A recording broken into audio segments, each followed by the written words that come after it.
You grew up before you even had a chance to be a child. You learned to comfort your crying mother instead of being comforted. You learned to read the room before you learned to read words.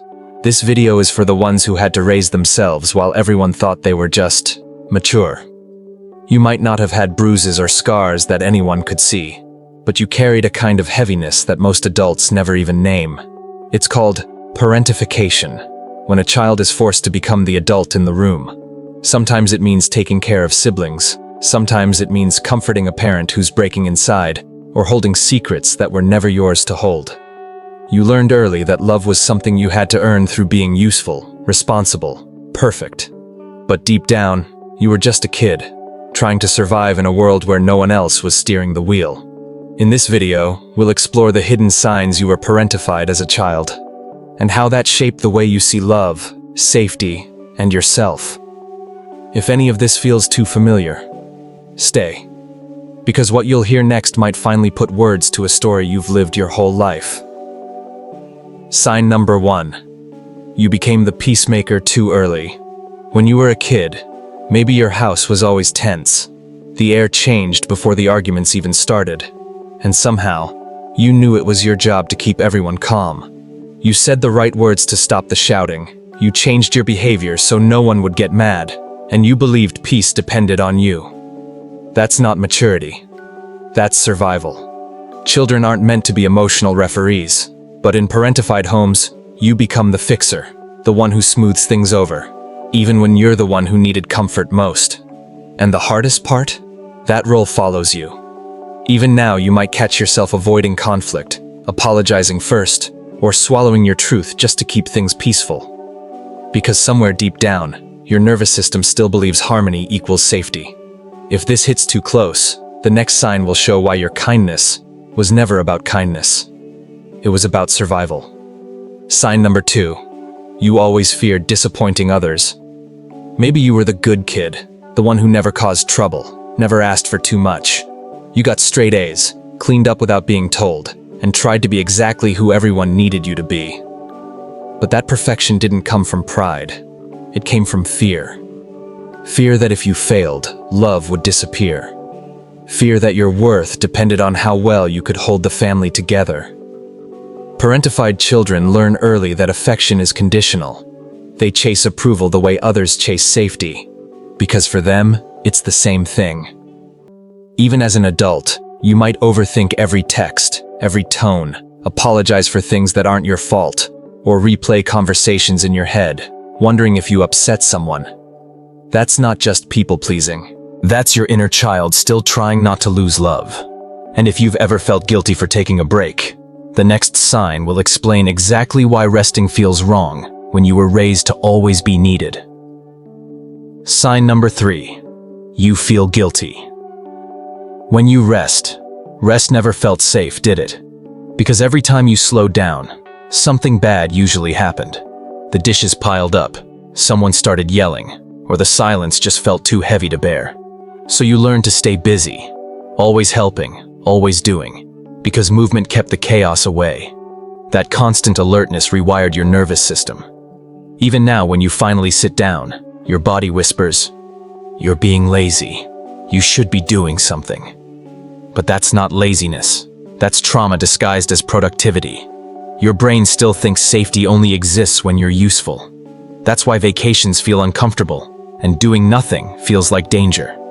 The truth is, you never learned what real rest feels like, because you were never given permission to have it. And if you've ever been the one everyone trusts, the strong one who never breaks, the next sign reveals the hidden loneliness that comes with that title. Sign number 4. You make everyone feel safe, but no one does that for you. You've always been the anchor. The one friends call when their world falls apart. The one family leans on when they can't handle their own storms. People say, "You're so strong," and they mean it as a compliment. But they never ask how much it costs you to be that strong. You read people's emotions before they even speak. You know exactly what to say to make them feel safe. But when the roles reverse, when it's you who needs comfort, you freeze. You smile. You say, "I'm fine." Because somewhere along the way, you learned that your needs are a burden. that if you fall apart, everything else will too. So you keep holding it together, even when you're quietly breaking. And the world applauds your strength, never realizing it's built on exhaustion. If that sounds like you, the next sign will hit even deeper, because it's about carrying pain that never even belonged to you. Sign number 5. You carry other people's pain like it's your job. When someone you love hurts, you feel it in your body. Their sadness becomes yours. Their silence keeps you awake at night. You absorb it, like a sponge, because that's what you were trained to do. As a child, maybe you watched a parent cry and thought it was your responsibility to make them smile again. You didn't just witness pain, you inherited it. That's called emotional enmeshment, where the boundaries between you and others completely blur. Now, as an adult, you might attract people who unload their problems on you, and you don't know how to say no, because empathy feels like obligation. But the truth is, carrying someone's suffering doesn't heal them. It only drains you, and it keeps your inner child stuck in a cycle of guilt and responsibility for wounds that were never yours to fix. And maybe you've wondered why you always seemed older than everyone else your age. The next sign reveals why you knew too much, far too soon. Sign number 6.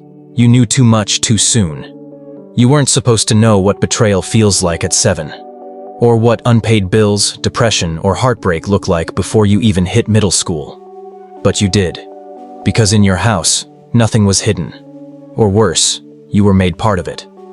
Maybe a parent vented to you about adult problems, told you secrets about their marriage, their loneliness, their fears. You nodded, you listened, and you understood. Too much for a child who was still learning what safe even meant. That's what parentification steals first. Innocence. It turns bedtime stories into crisis meetings. It makes you the emotional adult in a room full of grown-ups who never grew up. So when people now call you wise beyond your years, it doesn't feel like a compliment. It feels like evidence. Proof that you had to understand things no child should have to. And if you've carried that wisdom like armor ever since, the next sign will explain why independence can sometimes be another word for fear. Sign number 7. You became hyper-independent. You learned early that no one was coming to help. So you stopped asking. You stopped expecting softness, and you started surviving on self-reliance. People might call it strength. And yes, you are strong. But hyper-independence isn't strength. It's grief in disguise. It's the body saying, if I depend on no one, I can't be disappointed again. That constant need to handle everything alone isn't pride. It's protection. Your nervous system built a wall out of competence.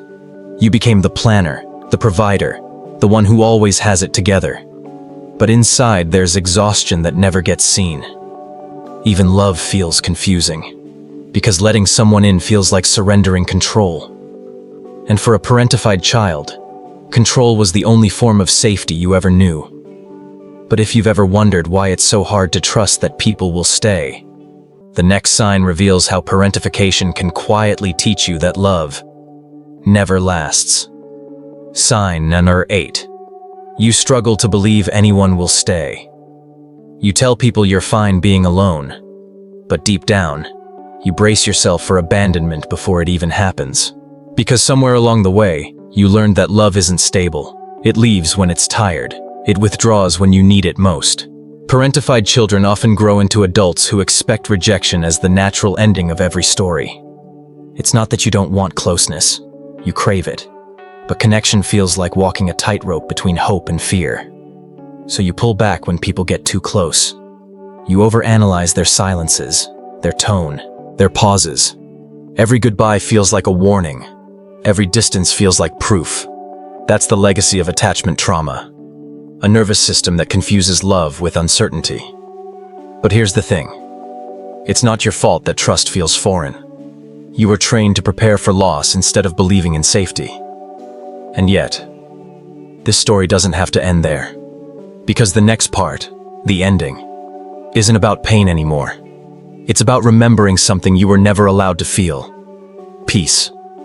You didn't become responsible because you wanted to. You became responsible because someone had to be, and no one else stepped up. You weren't born wise, calm, or selfless. Those were survival skills you built in a home that forgot you were a child. And every coping mechanism you still carry, the overthinking, the independence, the guilt, they're not flaws. They're evidence. Evidence that you did whatever it took to survive chaos you didn't create. But you don't have to live like that forever.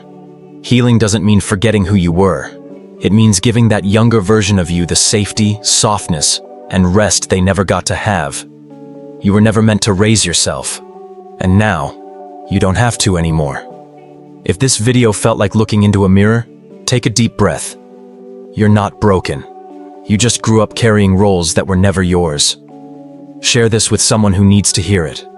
Because there are so many of us who were never allowed to be children, and it's time we finally start healing that story. Subscribe if you want the next episode, where we'll talk about how to reparent yourself and build the kind of safety you never had.